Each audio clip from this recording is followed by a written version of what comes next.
अगर हम धान की सीधी बुआई कर रहे हैं, जिसे हम डीएसआर कहते हैं, डायरेक्ट सीडेड राइस, तो हमें किन बातों का ध्यान रखना चाहिए जिससे हमें अधिक मुनाफा हो। अगर हम शुरुआत में बुआई के समय ही 5-6 पॉइंट्स को ध्यान में रख लेते हैं तो हमें अच्छा मुनाफा मिलता है, शुरुआत से ही फसल अच्छी होती है। और ये 5-6 पॉइंट बड़े इंपॉर्टेंट पॉइंट्स हैं। अगर हमने इन पे ध्यान नहीं दिया तो फसल शुरुआत से ही कमजोर रहती है और हमें अच्छा मुनाफा नहीं मिलता और बहुत ही कम उपज मिलती है। तो डीएसआर की सफलता के लिए, उससे अच्छा उत्पादन लेने के लिए जरूरी है कि बुआई के समय से ही हम बड़ा विशेष ध्यान दें ताकि हमारी फसल की शुरुआत अच्छी हो और हमें अच्छा उत्पादन मिल सके। वो पॉइंट्स मैंने यहाँ लिखे हैं, मैं उसको डिस्कस करूंगा ताकि आप उसको समझ सकें और अपने खेत में उसको अप्लाई कर सकें। देखिए, सबसे महत्वपूर्ण है खेत हमारा कैसा है। खेत लेवल्ड होना चाहिए, समतल होना चाहिए, क्योंकि इसमें समान रूप से सिंचाई होनी चाहिए, क्योंकि जो बीज का अंकुरण है पूरा नमी पर निर्भर करता है। तो जो शुरुआत की जो ग्रोथ है, जो अंकुरण है, बीज का जमाव है और शुरू की ग्रोथ है, वो पूरा सिंचाई पर निर्भर करता है, क्योंकि बारिश बाद में शुरू होती है। तो शुरू में ही अगर नमी सही से नहीं मिली, नमी कम रह गई तो जमाव कम होगा, नमी बहुत ज्यादा रह गई तो वह अंकुरण खत्म हो जाएगा, सड़ जाएगा। तो इसलिए हमारा खेत समतल होना चाहिए। तो इसकी बहुत बड़ी सफलता सिंचाई पर निर्भर करती है। तो इसलिए खेत हमारा समतल है। इसके लिए हम लेजर लेबलर का प्रयोग कर सकते हैं। जहां लेजर लेबलिंग होती है वहां खेत बहुत अच्छे तैयार होते हैं और सिंचाई बहुत जल्दी होती है और समान रूप से होती है। तो खेत को अच्छी तरह से तैयार करें, उसमें ढेले ना हो। ढेले अगर रह गए तो बीज नहीं जम पाएगा। तो दो बातों को ध्यान रखना है खेत में। एक तो खेत हमारा समतल हो, दूसरा उसमें ढेले ना हो, मिट्टी महीन हो। दूसरा जो पॉइंट है वो है बुआई का समय। बुआई का समय बड़ा महत्वपूर्ण रहता है।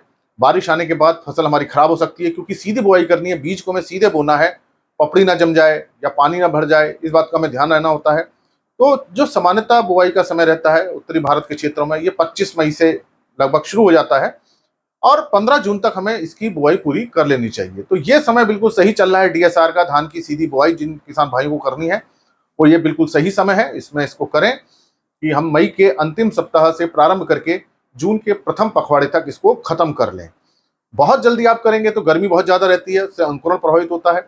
और अगर बहुत ज्यादा देर कर देंगे तो बारिशें शुरू हो जाएंगी, तो खेत तैयार करने में, इन सब में समस्या आती है। तो इसलिए हमारा प्रयास ये हो कि हम 15 जून से पहले पहले अपनी बुआई पूरी कर लें। तीसरा पॉइंट है बीज दर। हमें सीड कितना रखना है, ये बड़ा महत्वपूर्ण है, क्योंकि कहीं हाइब्रिड बीज बोते हैं, कहीं सामान्य धान बोते हैं। आजकल किसान भाई हाइब्रिड बीज को, संकर बीज को ज्यादा प्रयोग कर रहे हैं। तो 1 एकड़ में करीब 8 किलोग्राम बीज पर्याप्त होता है। तो आप इसको करीब 1 एकड़ में 8 किलोग्राम प्रयोग करें, और जो सामान्य धान है उसमें 10 से 11 किलोग्राम 1 एकड़ में बीज लग जाता है। तो ये एक सामान्य मैंने मात्रा बताई है, किस निर्भर करती है। फिर हमारे सीड ड्रिल पे भी निर्भर करती है, हमारा खेत कैसा तैयार है उस पर निर्भर करती है। तो इस बात को आप ध्यान रखें कि हाइब्रिड के लिए 8 किलोग्राम पर्याप्त रहता है 1 एकड़ में, और जो दूसरी वैरायटी है उनके लिए 10 किलोग्राम है। फिर देखिए, जो अगला पॉइंट है वो है सिंचाई। सिंचाई बहुत महत्वपूर्ण है, क्योंकि इसकी प्रारंभिक सफलता सिंचाई पर निर्भर है। जहां सिंचाई का पानी उपलब्ध नहीं है वहां डीएसआर संभव नहीं है, क्योंकि जो शुरुआत की जो ग्रोथ है, 20-25 दिन की जो ग्रोथ है, बारिश आने से पहले जो होना है वो सारा सिंचाई पर निर्भर होना है। तो अगर आप बुआई करके सिंचाई कर रहे हैं तो जिस दिन बुआई करी है उस दिन आप हल्का पानी लगा दें। पानी बहुत गहरा नहीं लगाना, हल्का पानी लगाना है जर्मिनेशन होने के लिए, और नमी बनी रहे। और जब जर्मिनेट हो जाएगा 6-7 दिन में, फिर आपको पानी लगा के रखना है। लेकिन आपको शुरुआती पानी बहुत हल्का रखना है, नहीं तो जो जमता बीज सड़ जाएगा, डूब जाएगा, और शुरुआत की जो पत्तियां निकल रही हैं पानी में डूबे नहीं, इस बात को ध्यान रखना है। इसके बाद आप 15-20 दिन पर पानी लगा सकते हैं। फिर बारिश शुरू हो जाती है, नमी कम होने पर फिर कर सकते हैं। तो ये आपको ध्यान रखना है कि आपने सूखी बुआई करके पानी लगाना है तो आप बुआई करने के तुरंत बाद उसमें पानी लगाएं, लेकिन हल्का पानी लगाएं। और जब ये जैसी नमी खत्म हो दूसरा पानी लगा दें, ताकि नमी उसके अंदर बनी रहे, क्योंकि इस समय तापमान बहुत ज्यादा रहता है, गर्म हवाएं चलती है, पानी जल्दी निकल जाता है। तो देखिए, जो जर्मिनेशन होना, अंकुरण होना, पूरा पूरा नमी पर निर्भर करता है। ना नमी बहुत ज्यादा होनी चाहिए, अगर ज्यादा हो गया तो अंकुरण सड़ जाएगा, और नमी कम रह गई तो बीज जमेगा नहीं। तो सिंचाई समान रूप से हो, इसलिए खेत का समतल होना बहुत जरूरी है। तो ये तभी संभव है जब हम शुरू से ही खेत की सही तैयारी करें। तो सिंचाई पे आपको, पानी पे ये ध्यान रखना है कि नमी बनी रहे, ना तो नमी बहुत ज्यादा हो, ना नमी बहुत कम हो। इसलिए आप हल्का पानी लगाएं। फिर देखिए, जो अगला बिंदु है महत्वपूर्ण, जिसे हम बहुत हद तक सफलता मान सकते हैं डीएसआर की, वो है खरपतवार नियंत्रण। डीएसआर की जो सबसे बड़ी समस्या आती है वो खरपतवारों को नियंत्रित करने में आती है। अगर हमने डीएसआर में वीड्स को कंट्रोल कर लिया शुरू से ही, तो हमारी फसल बहुत अच्छी होती है। अधिकांश किसान भाई इस पे ध्यान नहीं दे पाते, या दवाई सही ढंग से प्रयोग नहीं कर पाते हैं, या सही दवाई प्रयोग नहीं कर पाते हैं। उस कारण से खरपतवार बहुत ज़्यादा हो जाते हैं और हमारी फसल बैठ जाती है। तो खरपतवार नियंत्रण बहुत ज़रूरी है। और जो हम हर्बिसाइड रिकमेंडेड यूज़ करते हैं उस वो निर्भर करता है कि हमारी नमी कितनी है खेत के अंदर। अगर खेत में नमी कम रहेगी तो ये हर्बिसाइड अपना काम नहीं कर पाते। इन हर्बिसाइड को हम शाकनाशी भी कहते हैं, खरपतवारनाशी भी कहते हैं। तो जो आपको यूज़ करने हैं वो एक तो बुआई के तुरंत बाद 2-3 दिन के अंदर प्रयोग कर देना है, और दूसरा बार जो हमें प्रयोग करना है वो करीब हमें 15-20 दिन पे प्रयोग करने चाहिए, ताकि जो शुरुआत की जो वीड्स हैं वो अगर कंट्रोल हो गए तो हमारी फसल ऊंची निकल जाएगी, ऊपर चली जाएगी और घास नीचे रह जाएगी, फिर वो उतना असर नहीं कर पाएगी। तो जो हमें बुआई के तुरंत बाद प्रयोग करने होते हैं उसे हम प्री इमर्जेंस हर्बिसाइड कहते हैं।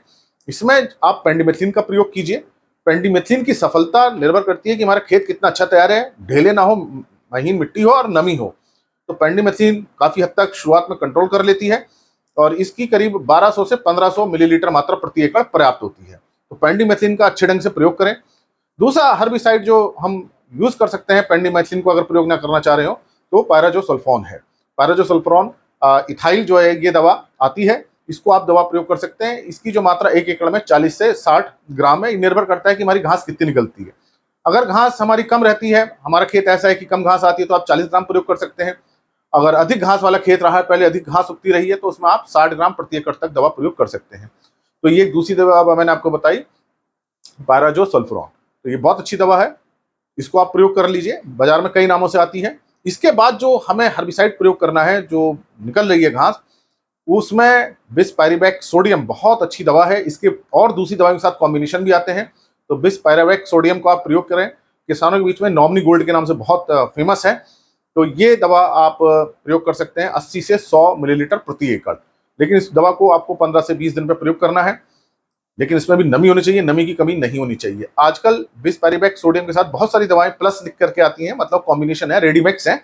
आप इसके बिसपायरिवेट सोडियम के कॉम्बिनेशन को प्रयोग कर सकते हैं। जो उपलब्ध हो उसको कर लें। तो ये काफी हद तक घास को नियंत्रित कर लेगी। और शुरुआत की जब हमारी 20, 25, 30 दिन में घास नियंत्रित हो जाती है तो फिर ये घास फसल को दबा नहीं पाती, हमारी फसल ऊपर निकल जाती है। इसके बाद देखिए उर्वरक प्रबंधन बहुत महत्वपूर्ण है। नाइट्रोजन है, फास्फोरस है, पोटेशियम है, जिंक है, सल्फर है, ये बहुत महत्वपूर्ण है। इस पर मैं पहले वीडियो बना चुका हूँ, आप उन वीडियो को भी देखिए ताकि हमारे खाद की कमी ना हो, खासतौर से जिंक और आयरन की, क्योंकि इसमें आयरन की समस्या आती है। देखिए जो 1 एकड़ में हमें एनपीके देना है, मैं एनपीके की मात्रा बता रहा हूँ, इसके बाद आप उर्वरक की मात्रा निर्धारित कर सकते हैं। 1 एकड़ में जो हमारा नाइट्रोजन रहता है वो करीब 60 किलो रहता है, और 24 किलो फास्फोरस रहता है, और 16 किलो पोटेशियम। ये एनपीके मैंने आपको बताया, ये डीएपी या एनपीके 12-32-16 नहीं है, ये एमओपी नहीं है, ये मैंने एनपीके बताया है। इस पर मेरा पूरा वीडियो अपलोड कर रखे हैं, आप उनको जाकर के देखिए कि धान में कितना हम एनपीके डालें। तो ये एक सामान्य मात्रा हमें रहती है। ये मिट्टी के अनुसार और सीजन के अनुसार चेंज होती रहती है, तो एक सामान्य मात्रा है। लेकिन अगर आप हाइब्रिड बीज ले रहे हैं तो उसमें पोटाश की जरूरत होती है। धान में पोटाश देना बहुत जरूरी है, इसमें मैं वीडियो बना चुका हूँ। अगर धान में पोटाश नहीं देंगे तो बीज भरेगा नहीं, बीज छोटा रहेगा। तो पोटाश देना बहुत जरूरी है। सिर्फ किसान भाई या तो यूरिया देते हैं, डीएपी देते हैं, बहुत बड़ी गलती है। पोटाश जरूर देना चाहिए हमको। तो पोटाश 1 एकड़ में 16 किलो है। और इसकी कैलकुलेशन कैसे करेंगे, इस पे वीडियो अपलोड है कृषि किसान प्लेलिस्ट में, आप उन वीडियो को देख सकते हैं। अगर आप हाइब्रिड दे रहे हैं तो इसमें पोटेशियम को 8 किलो और जोड़ दीजिए हाइब्रिड राइस में, क्योंकि उसमें पोटाश की जरूरत ज्यादा होती है। तो वहां आपको 24 किलो पोटेशियम या पोटाश हम कहें वो देना चाहिए। अगर आप बासमती राइस का प्रयोग कर रहे हैं तो बासमती राइस को नाइट्रोजन की कम जरूरत होती है। ज्यादा नाइट्रोजन देंगे तो बासमती राइस गिर जाएगी, लॉजिंग हो जाएगी, तो उसमें आप कम दीजिए। तो उसमें करीब 40 किलो नाइट्रोजन हमें देना चाहिए, 24 किलो फास्फोरस और 16 किलो पोटेशियम। तो ये बासमती के लिए पर्याप्त हो जाता है। तो मैंने आपको 3 बताया। एक सामान्य धान के लिए 60, 24, 16 किलोग्राम नाइट्रोजन फास्फोरस पोटेशियम एकड़ का है। अगर आप हाइब्रिड प्रयोग कर रहे हैं तो 24 किलो पोटेशियम कर दीजिए, 8 किलो बढ़ा दीजिए, मतलब 60, 24, 24 हो जाएगा। और बासमती राइस के लिए 40 kilo nitrogen, 24 kilo phosphorus, 16 kilo potassium. तो शुरुआत की ये मैंने आपको बताई, शुरुआत हम कैसे हम कर सकते हैं। और फास्फोरस पोटेशियम बुआई के समय दीजिए, और नाइट्रोजन को 3 बराबर भागों में बांट दीजिए। बुआई के समय दीजिए 1 तिहाई 20-25 दिन बाद, और बाकी का 1 तिहाई 40 से 45 दिन बाद दीजिए। फास्फोरस पोटेशियम को शुरुआत में दीजिए। फिर समस्या जिंक की रहती है, तो आप 6 किलोग्राम जिंक सल्फेट 33% वाला आ रहा है तो उसको प्रयोग कर सकते हैं 1 एकड़ में। अगर आपके पास 21% वाला है तो 10 किलोग्राम का प्रयोग करें। तो ये जिंक की पूर्ति कर देगा। अगर आयरन की कमी आती है, क्योंकि ये डीएसआर में आयरन की समस्या बड़ी कॉमन है, तो हम फेरस सल्फेट का हमें स्प्रे करना चाहिए। तो फेरस सल्फेट का जो स्प्रे होता है वो देखिए करीब 0.3% का होता है। तो तो ये फेरस सल्फेट है, ये इसका छिड़काव करें, पत्तियां इसमें ऊपरी पत्तियां सफेद हो जाती हैं, ये पहचान है आयरन की कमी। जिंक की कमी तो पत्तियों पे भूरे भूरे धब्बे पड़ते हैं, वहां जिंक की कमी है। तो जिंक की कमी के लिए शुरुआत से ही आप जिंक का स्प्रे कर दीजिए, सॉरी जिंक को मिट्टी में डाल दीजिए। और आयरन की कमी में ऊपर की जो पत्ती होती है सफेद पड़ने लगती है पौध, तो 0.3% का मतलब ये हुआ कि 3 ग्राम प्रति लीटर। तो ये आप इसका छिड़काव करें फेरस सल्फेट का।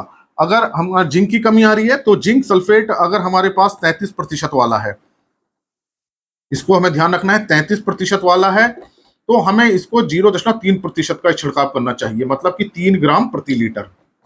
इस बात को ध्यान रखें, हम कौन सा वाला जिंक सल्फेट प्रयोग कर रहे हैं, 33% वाला या 21% वाला।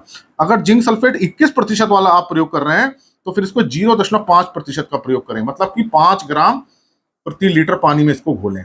तो जिंक और आयरन की कमी पूरी होगी, और जिंक और आयरन को आप दोनों को एक साथ मिला करके स्प्रे कर सकते हैं।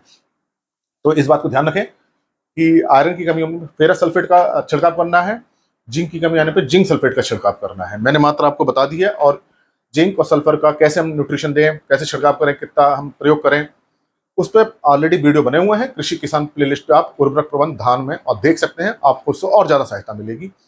और इस तरह के बहुत सारे लेक्चर्स प्लेलिस्ट में हैं, उनको देखिए।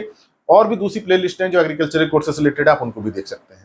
तो आप इन पॉइंट्स को ध्यान रखेंगे तो डीएसआर में शुरुआती बढ़वार अच्छी होगी और आपको अच्छा उत्पादन मिलेगा। धन्यवाद।